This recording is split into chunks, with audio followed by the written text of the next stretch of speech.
1949 ഞങ്ങളുടെ തുടക്കം, just after independence. ഫാദറിൻ്റെ വിവാഹം കഴിഞ്ഞിട്ട് ഫാദറെ ഒന്ന് സെപ്പറേറ്റ് ചെയ്യാൻ വേണ്ടിയിട്ടാണ് എൻ്റെ ഗ്രാൻഡ് ഫാദർ 1949 ചാവക്കാട് ചെറിയൊരു കട ഇട്ട് കൊടുത്തത്.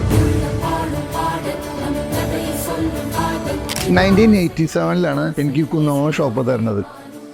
86-87 കാലഘട്ടത്തിൽ ഞാനിവിടെ വരുമ്പോൾ ഭയങ്കര ടഫായിരുന്നു. കുന്നംകുളത്തിന് അന്നേ ഒരു പേരുണ്ട്, ഡ്യൂപ്ലിക്കേറ്റിൻ്റെ ഒരു രാജ്യം എന്നുള്ളൊരു പേരുണ്ട്. അതുകൊണ്ട് കുന്നംകുളത്ത് ഗോൾഡ് ഷോപ്പ് ഒന്ന് നന്നായിട്ട് ഫ്ലറിഷ് ചെയ്ത് വന്നിരുന്നില്ല. അതിനെ എനിക്കതൊന്ന് മാറ്റാൻ വേണ്ടിയിട്ട് 10 കൊല്ലം എടുക്കേണ്ടി വന്നു. ഞാൻ വരുന്ന കാലത്ത് പോലും ഞങ്ങളുടെ ഓർണമെൻറ്റുമേ അന്നേ ഞങ്ങൾ കടയുടെ പേര് സീൽ വെച്ചിരുന്നു. അന്ന് കുന്നംകുളത്തുള്ള മറ്റു കടക്കാരത് ചെയ്തിരുന്നില്ല. അപ്പം ഞങ്ങൾക്ക് ഞങ്ങളുടെ ഐറ്റം തിരിച്ചറിയാനും ഞങ്ങളുടെ ഐറ്റം മടങ്ങി വരുമ്പോൾ നല്ല റേറ്റ് കൊടുക്കാനും ഞങ്ങൾക്കത് സാധിച്ചു.